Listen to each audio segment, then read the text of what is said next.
Ladies and gentlemen, welcome back to another episode of the Scoreboard Keepers. I am your host, the Ref, where I keep you up to score and everything sports, hip hop, and hot topics. And what's the hot topic today? Kevin Stefanski to the Atlanta Falcons. Why? We'll be right back in 30 seconds. Ladies and gentlemen, I'd like to welcome you to the Scoreboard Keepers. You're around here, we don't keep receipts. We keep the score.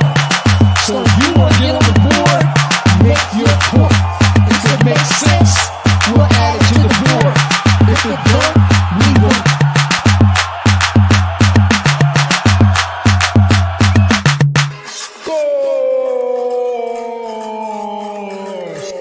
Scoreboard Keepers.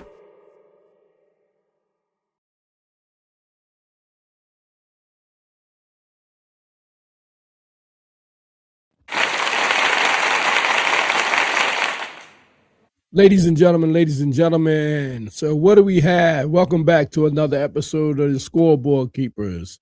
Well, of all the moves to be made, right, for the Atlanta Falcons, when they go to look and dig deep down in the bag and try to pull out a rabbit out of the hat, they come up with Kevin Stefanski.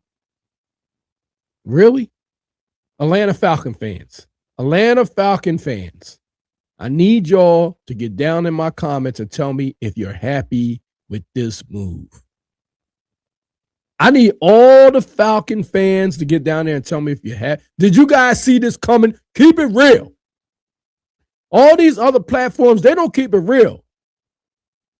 When it's time to talk about these type of topics and subjects and people, they dance around. We don't dance around things around here. We call it like we see it. And this some bullshit. I know damn well this the last coach y'all were anticipating. Keep it real. What on earth could possibly have been the attraction for the Atlanta Falcons to want to hire Kevin Stefanski? What was the attraction? I'm just curious. What did he do that was so great that warranted him to get this job?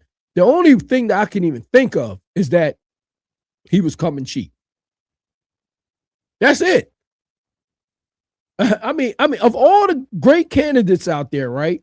This is what you come up with. Listen. Let's see what's going on with this contract here, because let's see what the scouting report says, okay? Because he's on the scouting report today. This is what we know publicly so far about Kevin Stefanski's new deal with the Atlanta Falcons. His contract details have not been fully disclosed by the team yet, but multiple reliable reports describe the core terms, and some of them is the contract length. And Stefanski agreed to a 5-year head coaching contract with the Falcons, so he got a 5-year deal. Okay, and this is why I said this has to be about money, and they probably thought they got a decent coach at a good price. He can't be coming all that expensive because he didn't do anything to warrant that type of deal. So I mean, the only thing the Falcons really had to do was match what the Cleveland Browns was doing in their losing situation, because that's what it was. That's what he left there. The salary and the financial terms, official Falcon sources have not published the exact salary figures yet, but multiple NFL insider sources indicate that the deal is structured similarly to other recent NFL head coaching contracts. Such deals often include multi-year guaranteed money and bonuses tied to performance and playoff success. Now, that's a big one. That's a big one, because if you got those incentives in there with him, there's a large possibility that he's going to leave a lot of money on the table if we're going off of his performances. Okay, so he could end up paying the Falcons back if he is unsuccessful in doing a good job down there. And after what I saw with him doing in Cleveland this year, you guys already know that we're not big fans of Kevin Stefanski over here, because we got video footage of us saying that he should be coaching in high school. So I don't understand what the attraction was down there. Damn it. Did the Atlanta Falcons see something over there that we didn't see? I didn't see anything that showed that he could be anything other than maybe a coordinator. Maybe a coordinator. But I had him in college and high school, to be honest with you. Past reporting suggests Stefanski's Brown salary was around $3.5 million per year, and a new contract with the Atlanta Falcons likely exceeds that given the 5-year commitment and market standards for head coaches right now. So it makes sense. I mean, I don't know how much more it would be than that, but I know with those incentives in there, it's going to come with some like a safety net for the Atlanta Falcons just in case he does not perform, which you absolutely needs with him. Okay, I'm just saying he just left a team with like possibly the best defender we've seen since Lawrence Taylor. One of the best defenses that we've seen in a long time. I don't know. You know, defense wins championships. I don't know if I would want to leave that situation to go to Atlanta. Defense wins championships. And when you have a defense like he had in Cleveland, and the only thing you got to do is get that offense together and some young quarterbacks, it's a no-brainer. It's a no-brainer. And not to mention the issues he was having with Dylan Gabriel and Shedeur Sanders and who was starting and who wasn't starting. I mean, they abruptly got him up out of town. And now Dylan Gabriel's sitting back there without his Charlie Brown blankets because that was Kevin Stefanski's guy. So, I mean, the NFL, man, stands for not for long. They don't say that for no reason at all. This 5-year term is confirmed by ESPN and multiple league sources. Specific annual salary, incentives, guaranteed money, and bonuses have not been publicly disclosed at this time. Teams often announce these details later or sometimes not at all. So, you know, we're not big fans of Kevin Stefanski over here. I don't like how he handled that situation with those young quarterbacks. And in Cleveland, I don't like anything about what he did in Cleveland. Okay. I didn't like the offense. I didn't like, you know, I like the defense of setup, the structure. Of course, Myles Garrett is something we've never seen in this era of football. We haven't seen anything like him in this era of football. I mean, football has changed, but he's definitely a throwback, man. He's a monster. And when you're working with something like that, the Cleveland Browns is an attractive head coaching job. Only if you can have the controls to do what you want to do and get what you want to get in there. If you got to be dealing with, with people from up top and the management and having management problems and general manager problems, it may not be an attractive place to be. Because, I mean, you want to make sure that you have control over what's going in and what's going out. You don't want people going behind your back. And I feel like it's a little disarray going on in Cleveland. But from a talent standpoint, you have a lot to work with in Cleveland. You have a lot to work with. You really do. I mean, as far as talent goes, you can do some things up there with a team like that. And like I said, when you have a guy over on the other side of the ball like Myles Garrett and you're just wasting his years away, it's about time we start seeing him in postseason play. Like, just think about the difference he'd be making right now in postseason play. He's getting the money, but the success is not there. It says, while not officially confirmed for this specific deal, most NFL head coaches typically include like a base salary, it's paid annually, signing bonuses, guaranteed years of pay, incentive bonuses like playoff appearances, division titles, and so on, and buyout provisions if the coach is fired early, which, he ain't the type of guy that you might think that's going to be around for the next 20 years. He may be out of here in 2 years if he get down in Atlanta and things are not shaking up right. You know what I mean? So Atlanta Falcons is doing a good job of preparing a safety net just in case, you know what I'm saying, that this guy doesn't work out. And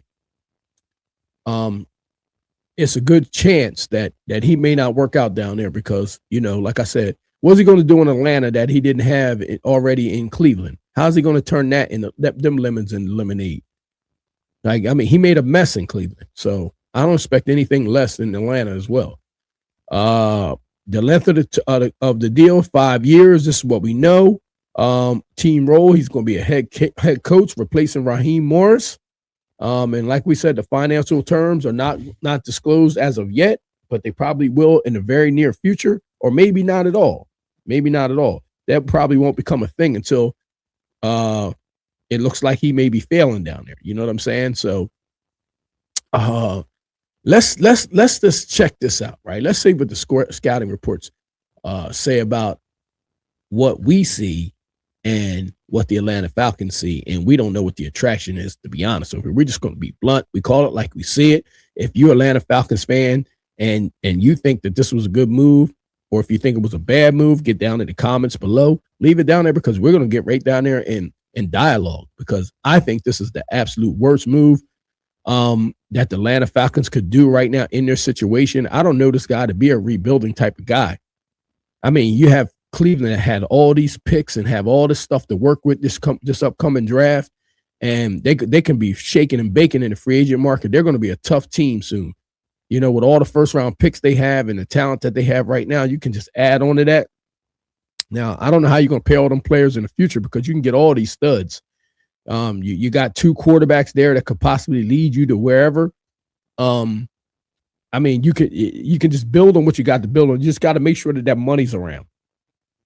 They're paying Myles Garrett a boatload right now, and you know, Cleveland has, if they got the right general manager up in there and knows how to work these picks, they can be a force soon, and very soon. This is a breakdown on this guy, on Kevin Stefanski, and this is a part of the reason why we don't like him. We don't really care for him over here. Overall, as a head coach, his record is below 500 across his tenure in Cleveland. I think it was like 476 or something like that. He has more losing seasons than winning seasons as a Browns head coach. The Browns finished last or near last in the AFC North multiple times under Stefanski. Only one playoff win despite 6 seasons and roster investment. Missed the playoffs in 4 of 6 seasons. He had a poor road record. Browns struggle consistently away from home. Losing records against AFC North rivals, Steelers, Ravens, and Bengals. Browns often failed to close tight games. 1-score losses piled up. Offense ranking in middle to bottom of the league in several seasons, despite offensive guru label, because he's supposed to be an offensive guy. I don't know what that's about. Quarterback instability, persisted with no long-term solution developed. And that, I mean, listen, he had a quarterback carousel going on up there. He had a quarterback carousel. I mean, just, we all know the quarterback in Cleveland's situation, and he didn't help it any. Late season collapses, erased playoff positioning in multiple years. Team showed little year-to-year growth after the 2020 breakout season. So this is what we got. This is what Atlanta Falcons saw that was attractive in this guy. And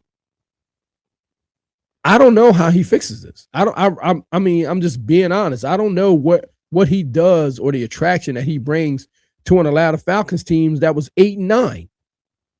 Atlanta Falcons were 8-9. They had an 8-9 record. They lost to the Cowboys 31-13. They lost to Tennessee Titans 23-20. They lost to the Detroit Lions 17-10.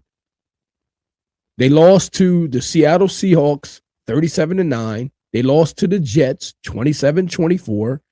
They lost to Carolina Panthers 30-27.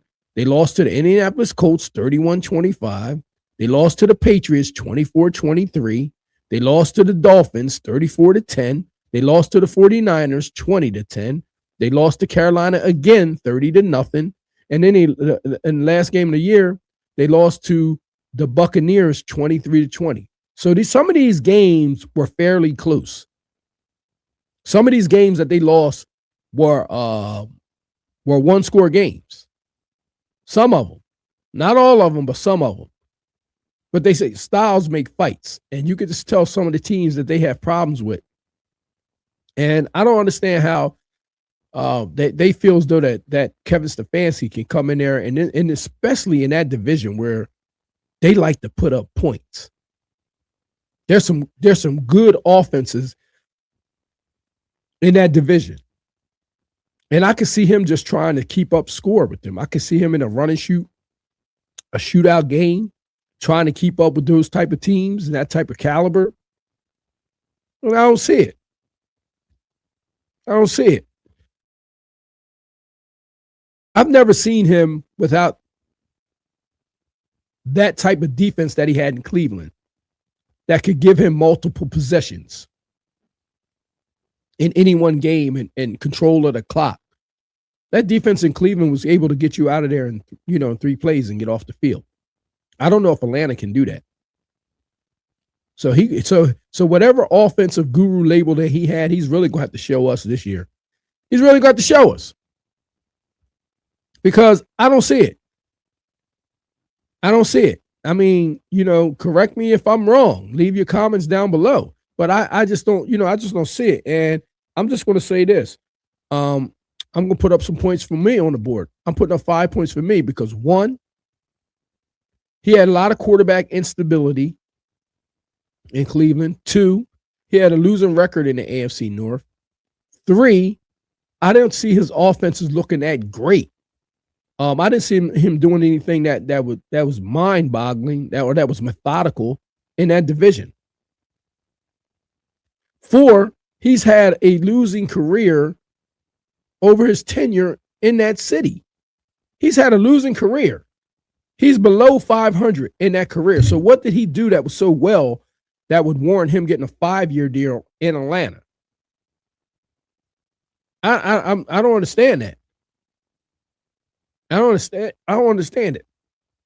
5, he was only making $3.5 million a year in Cleveland. So he's coming at a good price tag. Is this what Atlanta wants? Do y'all want to win? Or y'all want to be in the middle of the road with a guy that hasn't proven anything? I would want a proven coach. And I'm going to tell you something right now.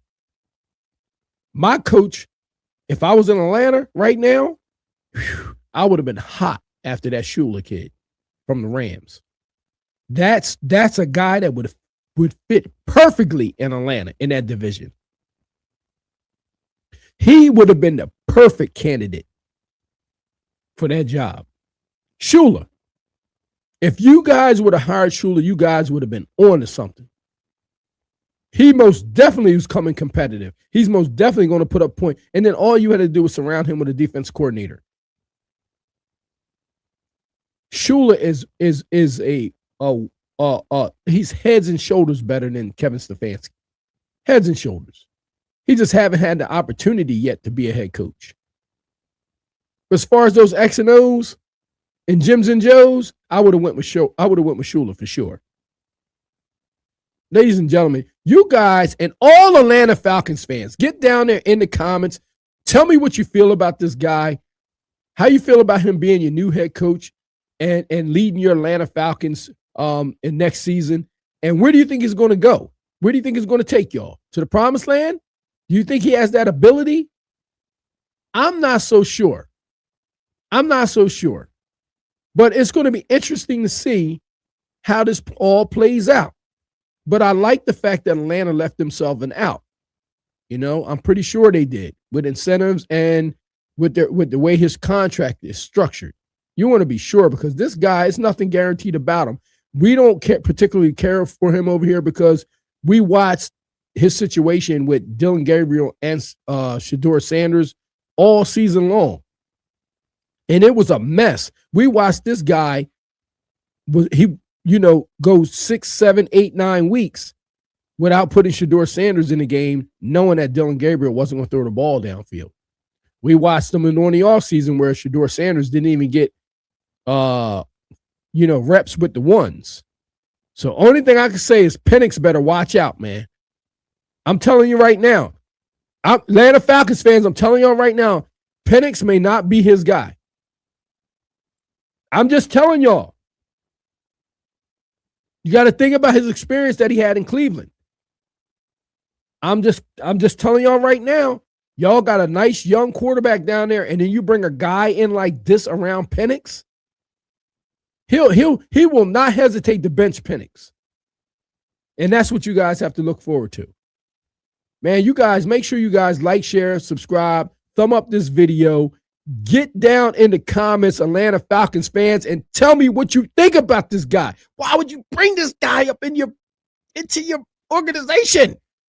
All these young coaches out here are available right now. Good ones that can develop quarterbacks. You want a coach that can bring the best out of your quarterback and develop them. You have young quarterback down there right now, and then you bring this guy who just leaving a situation a mess with young quarterbacks.